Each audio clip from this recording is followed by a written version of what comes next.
Now friends, section 96 पे अगर हम बात करें तो सेक्शन 96 से लेकर 105 तक 106 तक ये बेसिकली हमको बात करते हैं प्राइवेट डिफेंस के बारे में। प्राइवेट डिफेंस हमारे कॉन्स्टिट्यूशन में, या हम बोल दें कि हमारा जो क्रिमिनल लॉ है उसमें हमको एक राइट दिया गया है कि कोई भी व्यक्ति अपने शरीर की रक्षा कर सकता है और उसके लिए वो किसी भी एक्सटेंट तक जा सकता है। अपने खुद की शरीर की रक्षा करने के लिए, अपने किसी अकम्पनीड, या अपने बोल सकते हैं कि अपने किसी रिश्तेदार साथी वगैरह की शरीर की रक्षा के लिए या प्रॉपर्टी की रक्षा के लिए वो सेल्फ डिफेंस में या प्राइवेट डिफेंस में कुछ भी काम कर सकते हैं ना। इसमें अगर हम देखें तो हमको सेक्शन 96 से लेके 106 तक हमको पर्सनल मतलब बॉडी के पर्सन के बारे मतलब बॉडी के बारे में, उसके बारे में भी हमको प्राइवेट डिफेंस के बारे में दिया हुआ है, और साथ ही साथ प्रॉपर्टी के प्राइवेट डिफेंस के बारे में भी दिया हुआ है। तो हम लोग देखते हैं कि एक सेक्शंस क्या है ना। सेक्शन 96 में अगर हम देखें तो 96 में दो बातें हमको बहुत इंपॉर्टेंट है। अगर प्राइवेट डिफेंस का क्वेश्चन आता है तो प्राइवेट डिफेंस में ये दो पैरामीटर हैं जिस पे हमको देखना चाहिए। पहला क्या है, इसमें पहली चीज ये बोल रहा है कि अगर कोई कार्य अपने आप में अपराध है, जो एक्ट है वो अपने आप में ऑफेंस है, तो आप उसको प्राइवेट डिफेंस नहीं बोल सकते हो। ठीक है, आप उसको प्राइवेट डिफेंस नहीं बोल सकते हो, जो एक्ट अपने आप में ही अपराध है। दूसरी बात ये बोल रहा है कि आप वो व्यक्ति प्राइवेट डिफेंस को क्लेम नहीं कर सकता है जिसने सबसे पहली बार हमला किया है। ठीक है, जिसने इनिशिएशन किया है, जिसने शुरुआत करी है उस लड़ाई की, तो वो व्यक्ति प्राइवेट डिफेंस क्लेम नहीं कर सकता।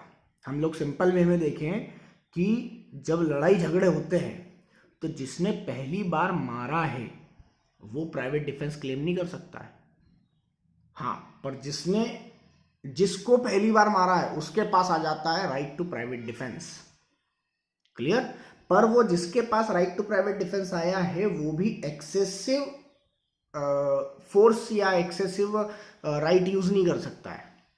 क्लियर? उसको उतनी ही क्षमताएं यूज करना है, उतना ही फोर्स यूज करना है जितना कि रिक्वायर्ड हो। अगर नहीं इससे ज्यादा करेगा तो कल्पेबल होमिसाइड में भी जा सकता है। पर अगर हम state of UP versus PEPSU, ये 1983 का एक केस है। इसके बारे में अगर अपन देखें तो जैसे ही मैंने बोला कि जिस व्यक्ति ने पहली बार हमला किया है उसको प्राइवेट डिफेंस नहीं मिलेगा, और जिस व्यक्ति पे हमला हुआ उसको प्राइवेट डिफेंस मिलेगा। पर इसका एक्सेप्शन दिया हुआ है इस केस में।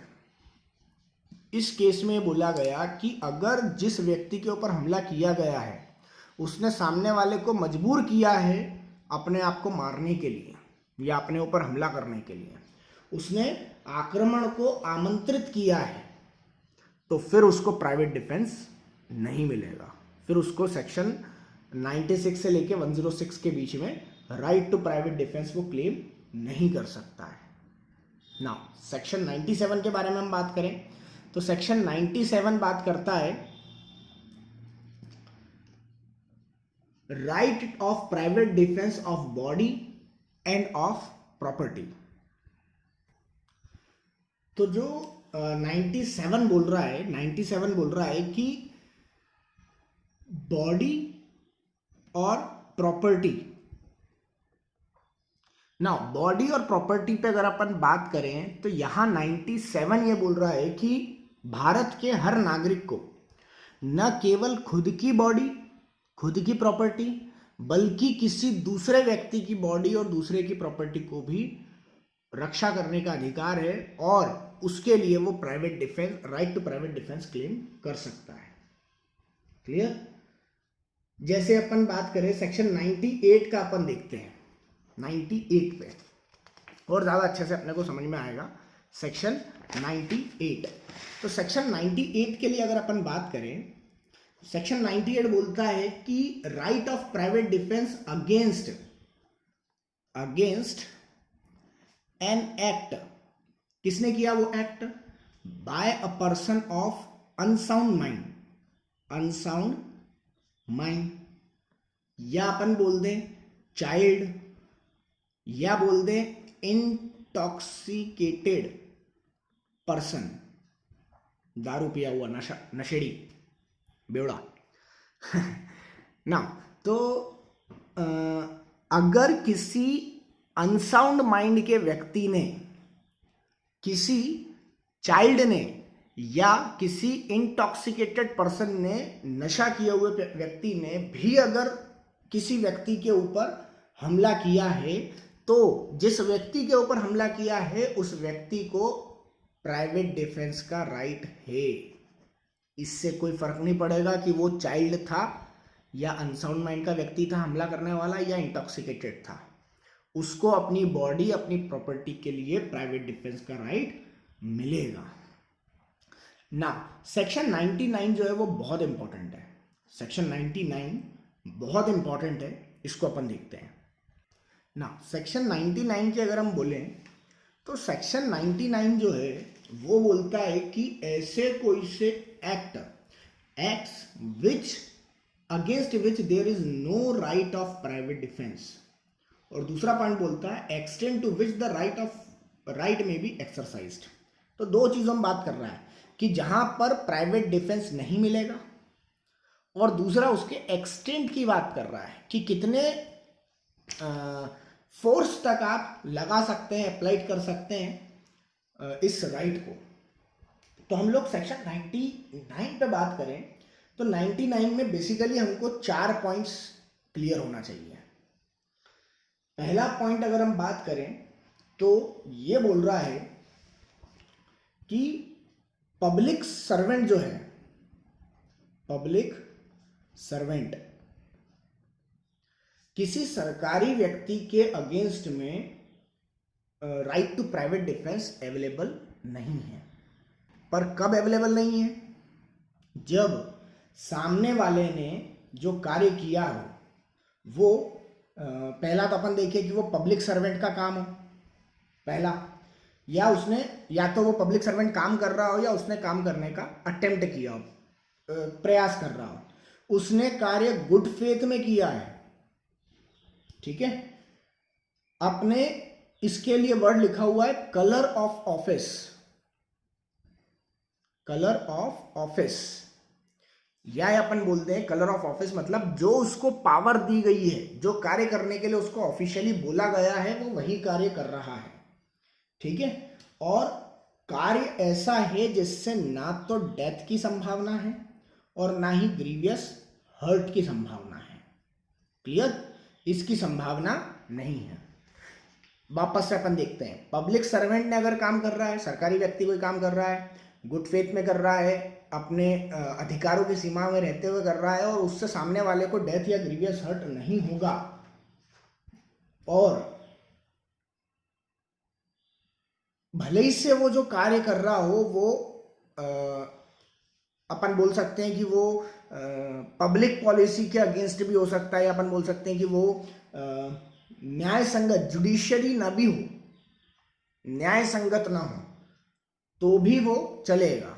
न्याय संगत मतलब वो किसी भी तरीके से हम ये नहीं बोल सकते कि जस्टिफाइड है, वो जस्टिफाइड नहीं भी होगा तो भी वो चलेगा, वो फिर भी काम कर रहा है तो भी आप कुछ नहीं बोल सकते हैं।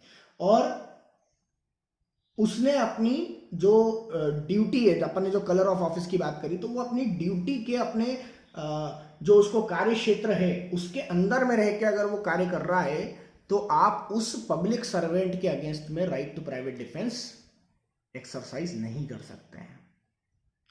दूसरा अपन बात करें, इसी पब्लिक सर्वेंट के अगर कोई डायरेक्शन में कोई काम हो रहा है, वो खुद काम नहीं कर रहा है बट उसने किसी व्यक्ति को डायरेक्ट किया है कि वो काम करे, क्लियर, और ये सभी चीजें उसमें आ रही है। उसके डायरेक्शन में वो काम कर रहा है, पब्लिक सर्वेंट के गुड फेथ में काम कर रहा है, कलर ऑफ ऑफिस में काम कर रहा है, फिर डेथ और ग्रीवियस हर्ट उसका इंटेंशन नहीं है और नहीं होगा, और न्याय संगत जस्टिफाइड भले से नहीं भी है तो भी। तो यहां हम बोल सकते हैं कि अगर उसके अंडर भी किसी ने काम किया है तो भी आप उसके अगेंस्ट में right to private defence exercise नहीं कर सकते हैं ना। यहां पर एक चीज और आती है जहां पर वो डायरेक्शन में काम करता है। हालांकि इसमें भी हम लोग बोल सकते हैं कि जो पब्लिक सर्वेंट है वो एक ऑर्डर बताए, ऑर्डर होना चाहिए उसके पास, रिटन ऑर्डर, अथॉरिटी से लिखा हुआ। क्लियर? अगर अथॉरिटी से लिखा हुआ है और फिर वो एक्ट कर रहा है तो वो राइट टू प्राइवेट डिफेंस नहीं लगता है। ठीक है ना। इस पे हमने पहला पॉइंट देखा, ये वाला हम इसको रेड पेन से कर लेते हैं तो हमको याद रहेगा। पहला था पब्लिक सर्वेंट वाला, दूसरा पब्लिक सर्वेंट के डायरेक्शन पे, तीसरा हम लोग बात करते हैं कि ऐसी कोई सी कंडीशन है जहां पर लोक प्राधिकारियों मतलब पब्लिक सर्वेंट की सहायता प्राप्त करने के लिए समय नहीं है। ठीक है, तो प्राइवेट डिफेंस यूज किया जा सकता है। पर अगर समय है, ठीक है, इतना टाइम है, time to call public authority ना। कॉल का मतलब केवल टेलीफोन वाला कॉल नहीं है, कॉल मतलब बुलाना भी है। अगर आपके पास आप रीचेबल हो, आप पब्लिक अथॉरिटी से रीचेबल हो और पब्लिक अथॉरिटी आपके पास पहुंच सकती है वहां पर, तो भी आप प्राइवेट डिफेंस का यूज नहीं कर सकते हैं। आपको सबसे पहले पुलिस को फोन लगाना पड़ेगा, पर पुलिस अगर बहुत दूर है तो फिर आप प्राइवेट डिफेंस यूज कर सकते हैं। क्लियर? या सिचुएशन ऐसी है कि आपके पास टाइम ही नहीं है, सामने वाले ने बंदूक चला ही दी है और फिर गोली वो साउथ इंडिया की स्टाइल में, मूवीज की स्टाइल में वो बस गोली आप तक पहुंच ही रही है, तभी तक आपको जाकर मारना है, तो फिर प्राइवेट डिफेंस चल जाएगा, और नहीं तो प्राइवेट डिफेंस नहीं चलेगा। और वो किसी भी तौर पे, चौथा पॉइंट अगर अपन देखें अगेन, तो चौथा पॉइंट है कि वो एक्सेसिव नहीं होना चाहिए। एक्सेसिव, देखो एक्सेसिव क्या हो सकता है? सामने वाला मुझे चाटा मार रहा था और मैंने उसको गोली मार दी, ये कोई लॉजिक थोड़ी नहीं हुआ। मैं पीछे हट सकता था, मैं भी उसको डिफेंस कर सकता था, हाथ से रोक सकता था। ठीक है, मैं उसके हाथ पर भले ही से, हाँ, पर मैंने अगर जो बंदूक की बट होती है, बट मतलब जहां पर वो मैगजीन वगैरह लगती है पिस्टल्स वगैरह में, तो उससे अगर मैंने उस पर वार किया है, केवल सामने वाला मुझे अगेन फोर्स ना करे, तो ये चल जाएगा। पर वो वार भी कैसा होना चाहिए? ऐसा नहीं कि वो बहुत ज्यादा ग्रीवियस हर्ट कर दे। हर्ट के अगेंस्ट में अपन ऐसा भी समझ सकते हैं इसको कि हर्ट के अगेंस्ट में हर्ट होना चाहिए प्राइवेट डिफेंस में। ग्रीवियस हर्ट के अगेंस्ट में सामने वाला ग्रीवियस हर्ट करने की कोशिश कर रहा है तो हम भी ग्रीवियस हर्ट कर सकते हैं।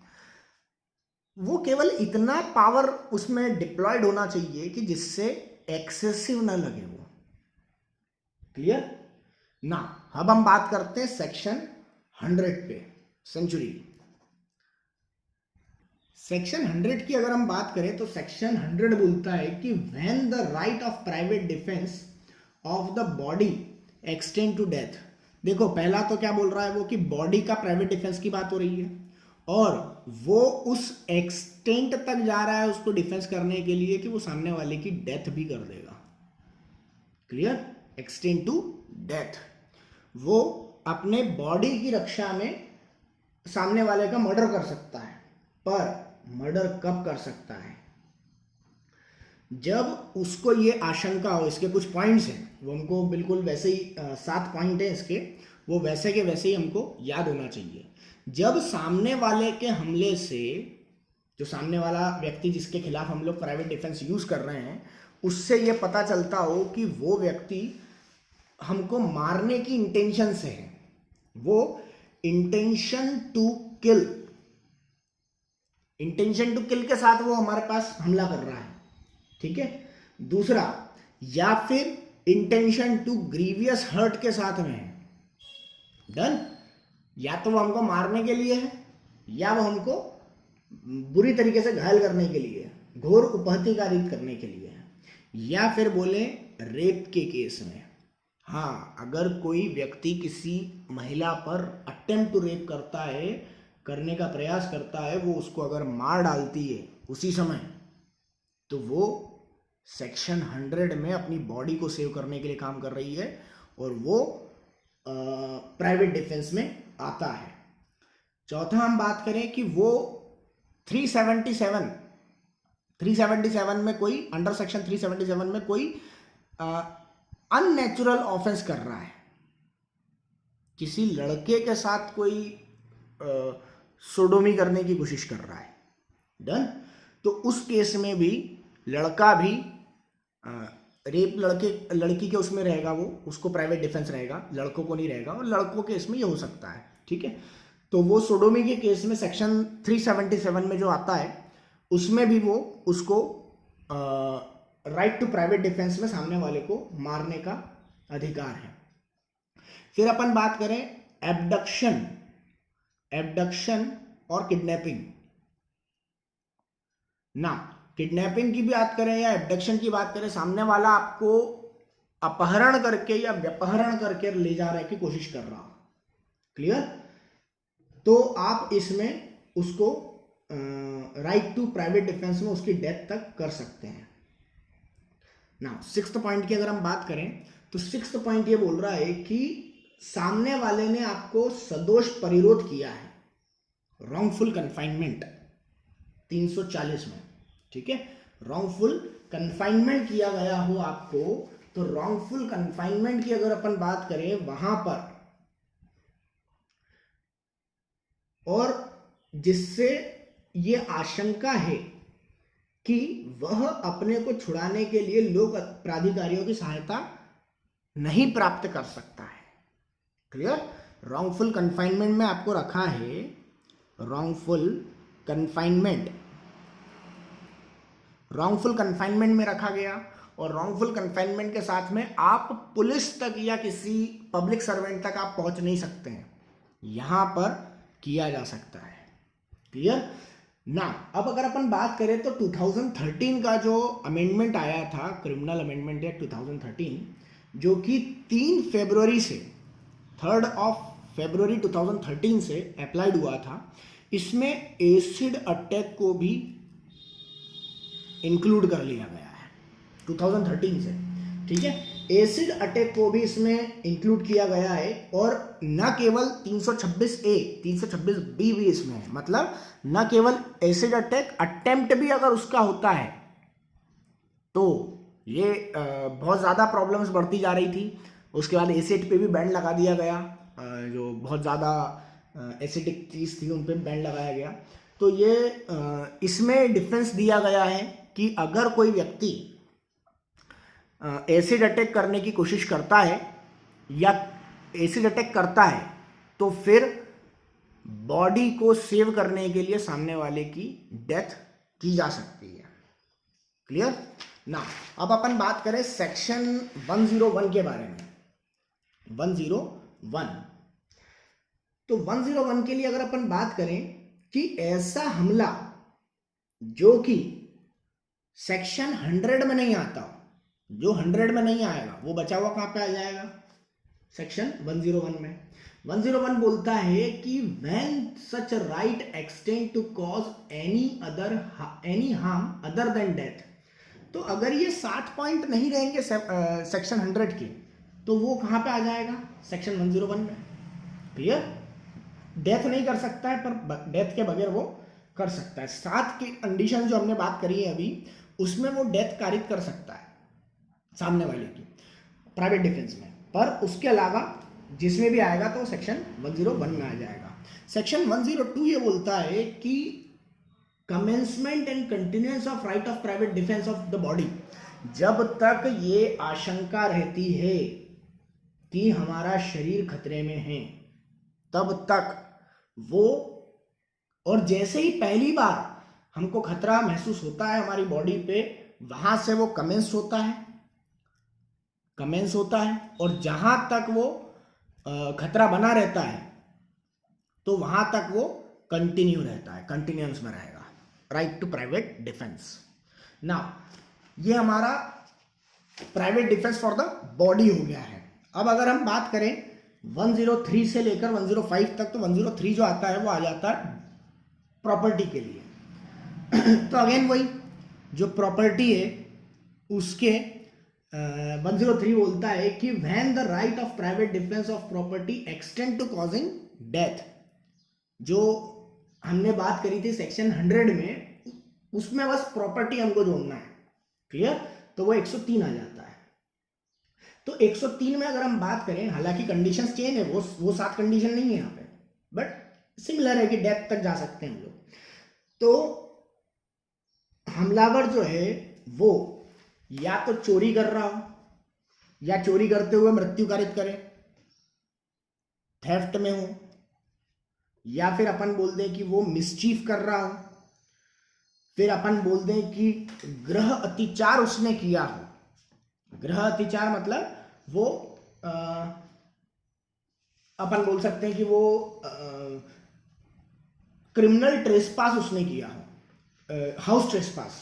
तो हाउस ट्रेसपास उसने किया हो, या अपन बात करें कि वो रिश्ती कारित कर रहा हो, मिसचीफ, तो मिसचीफ हो, या हाउस ट्रेसपास हो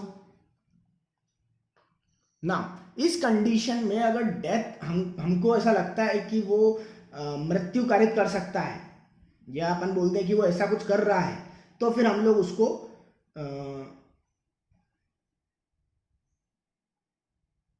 आशंका उत्पन्न हो जाए कि यदि प्राइवेट डिफेंस का अधिकार का प्रयोग नहीं किया गया है तो परिणाम मृत्यु या घोरपति होगा। क्लियर? यहाँ डेथ के साथ में ग्रीवियस हर्ट भी है, अपन लिखना भूल गए थे। तो ग्रीवियस हर्ट भी, अगर वो थेफ्ट के दौरान, मिसचीफ के दौरान, या हाउस ट्रेसपास के दौरान अगर हमको ऐसा डर लगता है कि वो हमारी डेथ या ग्रीवियस हर्ट कर देगा, तो फिर हम उसके सामने वाले की डेथ कर सकते हैं। ठीक है ना? 104 पे अगर हम बात करें तो 104 बोलता है कि other than when such right extend to cause any other harm than death. तो कब ऐसा होगा कि आप डेथ क्रिएट नहीं कर सकते हैं पर दूसरा कुछ कर सकते हैं? तो ये तब होगा जब सेक्शन 103 की कंडीशन सेटिस्फाइड नहीं होगी, उसके दूसरे उसमें तो आप डेथ नहीं क्रिएट कर सकते हैं, बट बाकी सब काम तो मतलब सामने वाले को उपहति, हर्ट वगैरह तो आप कर ही सकते हैं प्राइवेट डिफेंस में।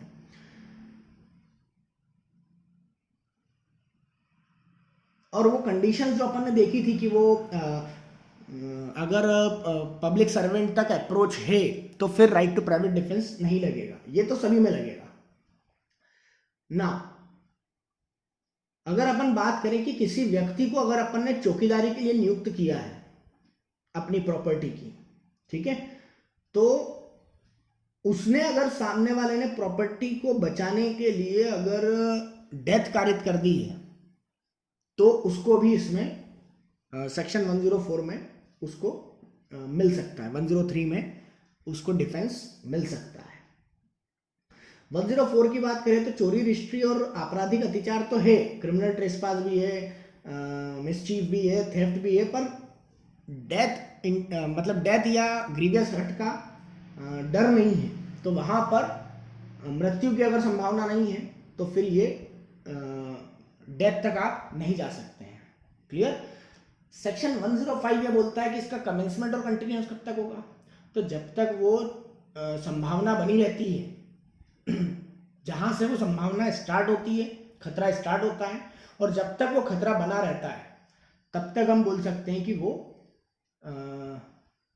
हमारे पास वो प्राइवेट डिफेंस जो है वो बना रहेगा। इसी में कुछ पॉइंट्स हम लोग देखते हैं कि संपत्ति सहित पहुंच के बाहर नहीं निकल जाता है वो व्यक्ति, जब तक अपराधी संपत्ति सहित, या तो वो हमारी चोरी करके वो भाग गया है ना, अब अगर वो भाग गया है तो फिर वहां पर राइट टू प्राइवेट डिफेंस नहीं लगेगा। फिर हम बात करें, अब तो चली गया ना, अब तो हमारे पास से खत्म ही हो गया चीज, हम लोग प्राधिकारियों की सहायता प्राप्त नहीं कर सकते हैं, तो फिर हम लगा सकते हैं। प्राधिकारियों की सहायता प्राप्त कर सकते हैं तो फिर हम लोग नहीं लगा सकते हैं। और लूट के केस में देखो यहाँ अब अपन लोग थोड़ा सा डिटेल में भी अगर अपन इसको जाना चाहें तो अपन देख सकते हैं। जैसे अपन बात करें, अपन एक पॉइंट वाइज बात कर लेते हैं। थेफ्ट के केस में, थेफ्ट के केस में राइट टू प्राइवेट डिफेंस कब तक चलेगा? तो थेफ्ट के केस में राइट टू प्राइवेट डिफेंस तब तक चलेगा जब तक वो सामने वाला जो एक्यूज्ड पर्सन है वो चोरी करके भाग नहीं गया हो, वो संपत्ति लेके भाग गया है, फिर आप अधिकारियों की सहायता नहीं ले सकते हैं और वो संपत्ति को बगैर उसके प्राप्त नहीं कर सकते हैं, तो वहां तक वो थेफ्ट के केस में लगेगा। अगर अपन बात करें रॉबरी के केस में, तो रॉबरी के केस में अगर अपन बात करें तो वो जो प्राइवेट डिफेंस का अधिकार है वो तब तक बना रहता है जब तक व्यक्ति को डेथ का, हर्ट का या कन्फाइनमेंट का या तो वो प्रयास या फिर वो सफलतापूर्वक वो उसने करा हो, तब तक वो बना रहेगा जब तक वो व्यक्ति कन्फाइनमेंट में रह रहा है या डेथ का वो है, या फिर तत्काल मृत्यु का है, मतलब बिल्कुल सडन डेथ का है, तो भी वो आ जाएगा। फिर अगर अपन बात करें क्रिमिनल ट्रेसपास में, क्रिमिनल ट्रेसपास की अगर अपन बात करें तो क्रिमिनल ट्रेसपास या अपन बोलते हैं मिसचीफ, इसमें भी सेम है। मिसचीफ के केस में अगर अपन बात करें तो वो अधिकार तब तक बना रहता है जब तक क्रिमिनल ट्रेसपास या मिसचीफ चलता रहता है। अपन बात करें कि